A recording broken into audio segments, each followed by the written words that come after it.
ئێمە وەکو ڕێکخراوی سۆز خولێکمان کردوێتەوە بۆ زیاتر لە 120 قوتابی کە لە تەمەنی 4 ساڵ و 5 ساڵەوە دەست پێ ئەکاتە تاوەکو تەمەنی 15 ساڵ و داواکانی لەخوای گەورە سەرکەوتو و سەرفرازیان بکات و هەروەها دەستخۆشی تەواومان هەیە بۆ هەموو ئەو مامۆستا بەڕێزانەی کە لەم خولەدا ئەزیەتیان کێشاوە مامەندوبوویان کێشاوە لەگەڵ ئەو مناڵانەدا ئینشاءالله ئەم خولانە بەردەوام ئەبێت و پێشکەوتنی زیاتر بەخۆی ببینی. دیارە من وەکو مامۆستایە کە لەم خولا بەشداریم کردووە وەوانم بە مناڵەکان و تۆتەوە بێگومان ئەم خولە کۆمەڵێ ئەوەی توانی بێتم کۆمەڵێ زانیاریم بە مناڵانە بەخشی و دڵنیام ئینشاءالله پشت بەخوا سوودی هەیە بۆ خوێندنی قوتابخانەشیان. بەڕاستی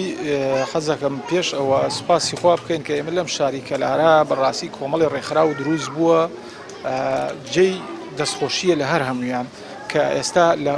خولی هاوینا